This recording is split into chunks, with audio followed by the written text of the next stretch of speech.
Hello everyone, welcome back to another video from Bio Edu Hub. और इस video में हम सेल्यूलर जंक्शंस के बारे में बात करेंगे।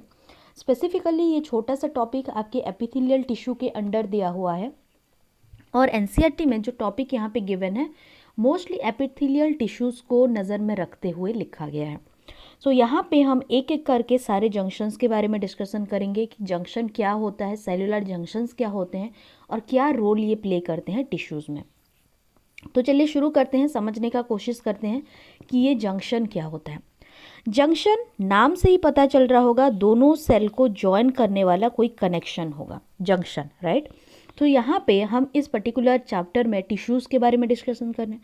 तो टिश्यूज़ में क्या होते हैं, बहुत सारे सेल्स आपको नज़र आएंगे, काफ़ी ज़्यादा नंबर में यहाँ पे सेल्स होते हैं। और यहाँ पे जितने भी सेल आपको दिखेंगे कॉमनली एक पर्टिकुलर फंक्शन परफॉर्म कर रहे होंगे। सो ये सेल्स कैसे होते हैं, पास पास होते हैं, एक दूसरे से अटैच हो सकते हैं या फिर इनके बीच में बहुत कम इंटरसेल्यूलर स्पेस प्रोवाइडेड हो सकता है। सो यहाँ पे जो सेल्स अटैच हैं इनको मिल के एक ही फंक्शन करना है, तो डेफिनेटली इनके बीच में कुछ ना कुछ कनेक्शन होगा, एक दूसरे से ये अटैच होंगे। प्लस कभी कभी ये भी हो सकता है कि एक सेल से कुछ मॉलिक्यूल दूसरे सेल में इस तरह से ट्रांसपोर्ट हो। सो इसके लिए क्या होना चाहिए, दोनों सेल्स के बीच में कुछ ना कुछ जंक्शंस होने चाहिए। सो ये जंक्शंस क्या होते हैं, दोनों सेल्स के बीच में एक कनेक्शन है। वो किस तरह के कनेक्शंस हो सकते हैं, उसके भी अलग अलग टाइप्स हो सकते हैं। कुछ जंक्शन आपको ऐसे भी देखने को मिलेंगे दोनों सेल्स के बीच में जिसके थ्रू की मॉलिक्यूल का मूवमेंट हो रहा होगा। कुछ जंक्शंस ऐसे भी होंगे जहाँ से कि कुछ मॉलिक्यूल पास कभी नहीं हो सकते, वो काफ़ी टाइटली रेगुलेटेड होते हैं। और कुछ जंक्शंस आपको ऐसे भी दिखेंगे जो कि इस पर्टिकुलर सेल को या टिश्यूज़ को स्ट्रक्चरल मोटिव प्रोवाइड कर रहे होंगे, उनके जो स्ट्रक्चर हैं उनको रेगुलेट कर रहे होंगे एक दूसरे को जुड़े रखने के लिए। So in nearly all animal tissues specialised junctions provide both structural and functional link between its individual cell. अगर हम सारे सेल जंक्शंस के बारे में बात करें तो इसको ब्रॉडली 3 कैटेगरी में डिवाइड किया गया है। ये ऐसा नहीं है कि ये जितने भी सेल जंक्शन अभी हम देखेंगे वो सारे के सारे सिर्फ और सिर्फ एपिथेलियल टिश्यूज़ में देखने को मिलेंगे। एपिथेलियल टिश्यू के साथ साथ और भी कई सारे टिश्यू टाइप में भी ये देखने को मिल सकते हैं, लेकिन बेसिकली हम इस पर्टिकुलर लेक्चर में एपिथेलियम एंड इसके सेलुलर जंक्शन के बारे में डिस्कशन करेंगे। वो 3 टाइप के जंक्शन कौन कौन से होते हैं, पहला टाइट जंक्शन, दूसरा एडियरिंग जंक्शन एंड तीसरा गैप जंक्शन। एक एक करके हम इन तीनों जंक्शंस के बारे में देखेंगे डायग्राम के साथ। तो सबसे पहला जंक्शन है हमारा टाइट जंक्शन। नाम से क्या पता चल रहा है, टाइट का मतलब क्या होगा, ये दोनों सेल्स टाइटली अटैच्ड होंगे। सो टाइट जंक्शन को समझने से पहले एपिथेलियल टिश्यू का एक बेसिक सा नेचर को समझते हैं, इसके स्ट्रक्चर को समझते हैं।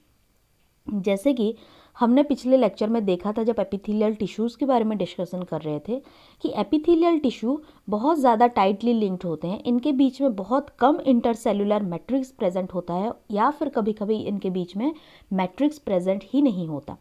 सो ये जो सेल्स होते हैं इनके 2 साइड होते हैं। सबसे पहला साइड जो कि ऊपर की तरफ आपको देखने को मिलेगा, उस साइड को हम क्या बोलेंगे, एपिकल साइड बोल देंगे। उसी तरह से एपिकल साइड को छोड़ के ये नीचे वाला हिस्सा जितना भी आपको देखने को मिलेगा इसको हम क्या बोल देंगे, बेसोलेटरल सरफेस या बेसोलेटरल साइड। यहाँ पे जो टाइट जंक्शंस होते हैं वो आपको कहाँ देखने को मिलेंगे, एपिकल साइड या एपिकल सरफेस पे देखने को मिलेंगे। जैसे कि यहाँ पे एरो में भी देखो इंडिकेट किया गया है इन सेल्स के बीच में, यहाँ पे अगर ये सेल 1 है और ये सेल 2 है तो इन दोनों के बीच में एक टाइट लिंकेज देखने को मिल रहा है। यहाँ पे दोनों सेल्स के जो साइटोप्लाज्म है वो मिल गए हैं और यहाँ पे एक टाइट जंक्शन का शो हो रहा है। ये जो टाइट जंक्शंस होते हैं आपस में काफ़ी ज़्यादा टाइटली लिंक्ड होते हैं, इनमें बहुत सारे मॉलिक्यूल्स, बहुत सारे प्रोटीन्स इन्वॉल्व होते हैं जो कि इनको टाइटली अरेंज करके रखते हैं इस पर्टिकुलर एरिया को। सो ये क्यों रखते हैं टाइटली अरेंज करके, टाइट जंक्शन का फंक्शन क्या होता है, these tight junctions prevent substances from leakage. मतलब एक सेल से अगर कुछ सब्सटेंस दूसरे सेल में जाना चाहे तो टाइट जंक्शन के थ्रू नहीं जा सकता, या फिर कभी कभी लीकेज का पॉसिबिलिटी जो हो सकता है वो यहाँ पे नहीं होगा, उसको प्रिवेंट करने के लिए टाइट जंक्शंस बनाए गए हैं। टाइट जंक्शन क्या करता है, they limit the passage of ions and molecules.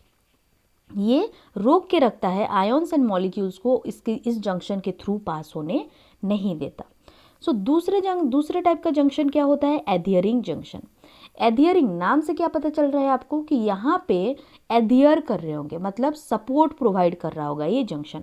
सो इसका फंक्शन क्या हुआ कि adhering junction performs cementing to keep the neighbouring cells together.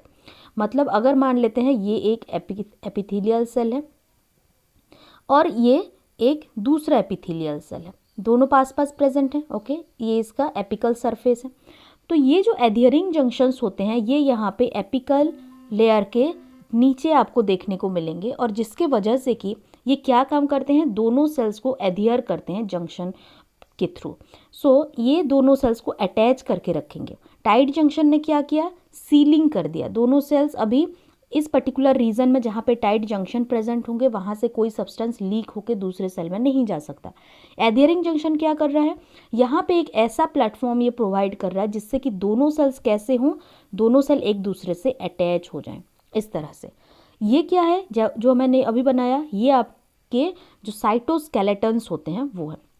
हम जानते हैं जो सेल्स के साइटोस्केलेटन होते हैं वो स्ट्रक्चरल रोल प्ले करते हैं सेल में, सेल का जो स्ट्रक्चर है उसको मेंटेन करने का काम करते हैं। सो यहाँ पे ये जो एधियरिंग जंक्शन बनेगा, इस एधियरिंग जंक्शन से ये साइटोस्केलेटन जुड़े हुए होते हैं। सो उसका काम क्या होता है, साइटोस्केलेटन खुद ही एक स्ट्रक्चर है जो कि एक फाइबर लाइक स्ट्रक्चर्स होते हैं, सपोर्ट प्रोवाइड करते हैं। सो अगर ये पर्टिकुलर जंक्शन जहाँ पे कि काफ़ी सारे प्रोटीन्स इन्वॉल्व होंगे, ये साइटोस्केलेटन से अगर जुड़े हुए होंगे तो डेफिनेटली इनको एक स्ट्रक्चरल रोल मिल जाएगा। सो एधियरिंग जंक्शन क्या काम करता है, ये दोनों सेल्स को सीमेंट करके रखता है, एक दूसरे से जुड़ के रखता है। जैसे कि आपने कभी अगर देखा होगा कि जब घर बनाया जाता है सो क्या किया जाता है, एक ब्रिक के ऊपर दूसरा ब्रिक रखा जाता है, लेकिन बीच में क्या रखा जाता है, सीमेंट फिल किया जाता है। तो सीमेंट क्यों फिल करते हैं, क्योंकि दोनों जो ब्रिक होंगे वो आपस में जुड़े हुए रहेंगे। सो एधियरिंग जंक्शन का भी काम वही है, दोनों एपिथेलियल सेल को या फिर दो सेल्स को आपस में जुड़े रखने का ये काम करते हैं। तीसरे टाइप का जंक्शन क्या है, गैप जंक्शन। नाम से क्या पता चल रहा है, दोनों सेल के बीच में एक छोटा सा गैप प्रेजेंट होगा।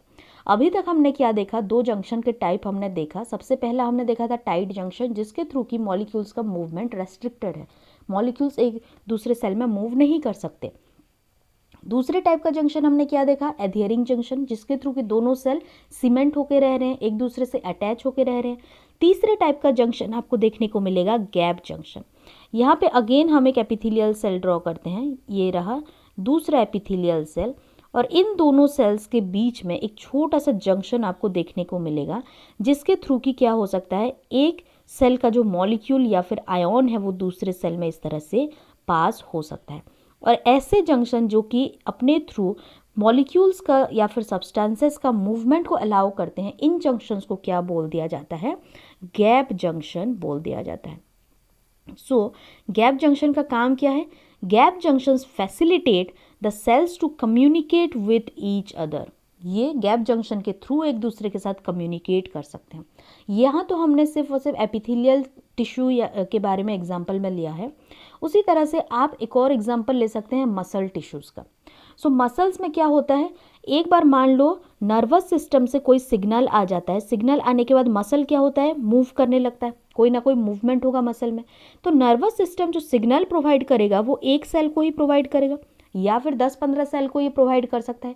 उसके बाद सारे बाकी जितने भी मसल्स इनसे जुड़े हुए रहते हैं वो कोऑर्डिनेटेड मैनर में काम कैसे करते हैं, एक सिग्नल जो एक सेल को मिला होगा वो सिग्नल को पास किया जाता है दूसरे सेल में, तीसरे सेल में, इस तरह से पास होता है सिग्नल, जिसके वजह से कि ये सारे मसल क्या करते हैं, कोऑर्डिनेटेड मैनर में वर्क करते हैं। फॉर एग्जांपल आप सोच सकते हैं, आपको अगर एक पानी का ग्लास उठाना है तो आपको अपने हाथ को मूव कराना होगा।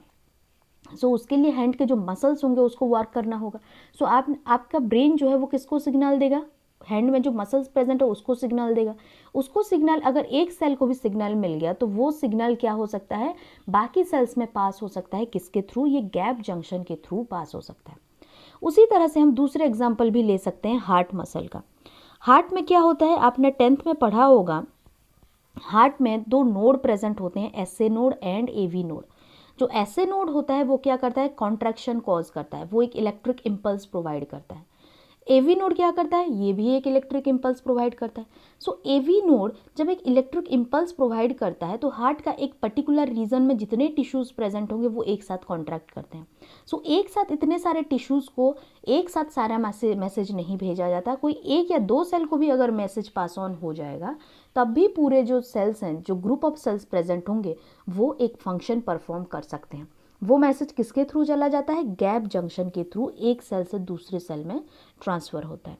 सो गैप जंक्शन क्या करते हैं, gap junctions facilitate the cells to communicate with each other by connecting the cytoplasm of adjoining cells for rapid transfer of ions, small molecules and sometimes big molecules. बहुत सारे कभी कभी hormones भी एक cell से दूसरे सेल में move करते हैं, वो इमीडिएटली मूवमेंट के लिए क्या हो सकता है, गैप जंक्शन का यूज़ कर सकते हैं। बहुत सारे आयॉन्स भी होते हैं, कुछ और मॉलिक्यूल्स भी होते हैं जो एक सेल से दूसरे सेल में मूव कर सकते हैं गैप जंक्शन के थ्रू। यहाँ पे एक पिक्चर दिया गया है, आप यहाँ पे ध्यान से देख सकते हैं, एपिथेलियल सेल्स के बारे में यहाँ पे दिया गया है। सो यहाँ पे कुछ सेल जंक्शंस हैं, ये पर्टिकुलर रीजन में दिए हैं। देखो, ये सबसे पहला है टाइट जंक्शन। यहाँ पे आपको दिख सकता है ये अपर सरफेस है, मतलब एपिकल सरफेस है। एपिकल रीजन में टाइट जंक्शन प्रेजेंट है, जिसके थ्रू की ये जो सेल्स हैं एक दूसरे से टाइटली लिंक्ड है इस तरह से। दूसरे टाइप का जंक्शन आपको एडेसिव बेल्ट नज़र आ रहा है, या फिर ये इसको अगर हम बात करें तो ये एडेसिव जंक्शंस हैं। सो यहाँ पे क्या दिख रहा है, एक दूसरे से इस तरह से अटैच हैं और ये क्या कर रहे हैं, सपोर्ट प्रोवाइड कर रहे हैं। उसी तरह से लास्ट में देखिए गैप जंक्शन का फिगर दिया हुआ है, एक छोटा सा यहाँ पे डायग्राम दिया होगा जिसके थ्रू की मॉलिक्यूल्स पास कर सकते हैं, दोनों सेल के साइटोप्लाज्म एक दूसरे से कनेक्टेड हैं। सो ये था जंक्शंस के बारे में। तो होप कि आप लोगों को समझ में आ गया होगा कि जंक्शंस क्या होते हैं, इनका फंक्शन क्या होता है। इसमें से क्वेश्चन यही आता है, आपसे ये पूछा जा सकता है कि एपिथेलियल सेल्स में या फिर कोई भी सेल में कितने तरह के जंक्शन प्रेजेंट हो सकते हैं, ये क्वेश्चन पूछा जा सकता है। दूसरे टाइप का क्वेश्चन ये हो सकता है कि आपसे इनका फंक्शन पूछ लिया जाए, गैप जंक्शन का फंक्शन पूछ लिया जा सकता है, या फिर आपसे पूछा जा सकता है टाइट जंक्शन का फंक्शन। इसी तरह से छोटे छोटे क्वेश्चंस बनते हैं, इसके पूरे डीपली आपको नहीं जाना है, जितनी आपके एनसीईआरटी में गिवन है मैंने उन सारे पॉइंट्स को समझाने का यहाँ पे कोशिश किया। एंड होप कि आप लोगों को समझ में आ गया होगा जो भी आज यहाँ पे हम लोग डिस्कस किए हैं। सो नेक्स्ट वीडियो में हम एक दूसरे टिश्यू के बारे में बात करेंगे, कनेक्टिव टिश्यू के बारे में हम बात करेंगे। सो तब तक के लिए thank you very much for watching this lecture.